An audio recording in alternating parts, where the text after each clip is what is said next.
Man United face City in 2 weeks' time at Old Trafford. It's going to be one hell of a derby, and if there's one player who Man United fans look to as City's danger man, it is Sergio Aguero.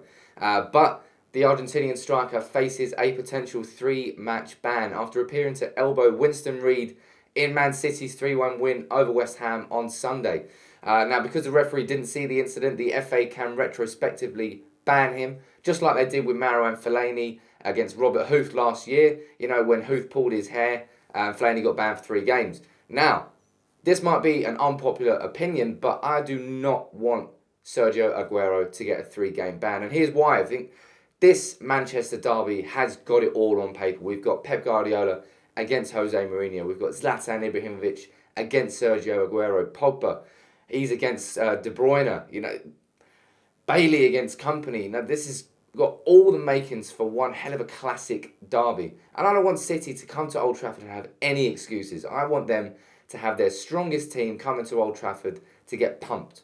And if Aguero's not in their team, you know that's just the excuse they're going to use. And I think United's team is strong enough to beat City's. So I want City to have their full strength team, because there'll be no talking points after that. It will just be United beat City. And, you know, I'm not scared of Aguero, because we've got Eric Bailly, the tank, the man tank. And I'll be honest, if I knew I was facing Eric Bailly in my next game, I'd try and get myself suspended as well.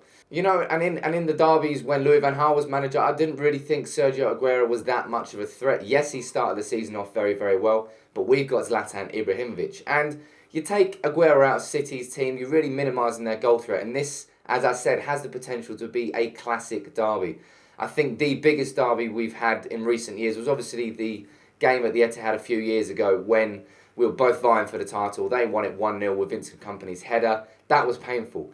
On paper, this is the biggest derby that there ever has been between the two clubs in terms of the players that are going to play, the blockbuster event that it's going to be. And I just want Sergio Aguero to be part of that, because I don't want City to have a weakened team. I want to have their full team at Old Trafford, because United are going to be full strength. We've got Pogba, we've got Ibrahimovic, we've got Mkhitaryan, we've got Bailey, we've got Rashford. We've got no reason to be scared of City at all. And no reason to be scared of Aguero, because, you know, Bailey and Blind have both been playing superbly well in defence. Shaw and Valencia too, you know, our defence looking very good. And David De Gea has hardly been called into action as well. You know, the last few years it's not been very good for Man United, and maybe Aguero being out of the derby would have been a real boost. And it would be a real boost. Let's not get that twisted. You know, if he does not play, then it's a real boost for United. But I want him to play. Let me know in the comments below whether you agree or disagree with me. I'm going to take a hint that quite a few of you disagree with me, and I suppose the biggest thing it would do is show a real lack of consistency with the FA's decision making process, because obviously Fellaini was banned for that lash out after Huth pulled his hair, and Aguero tried to elbow Reid. You know, you look at the video, it's what he tried to do. So there has to be a real consistency in their decision making. And if he isn't, there's going to be lots of questions asked about that. But let me know in the comments whether you want Aguero banned for the derby, or you would rather see him in City starting 11. Drop a like on the video as always. Subscribe to United People's TV if you are new, and we'll see you all soon. Take it easy.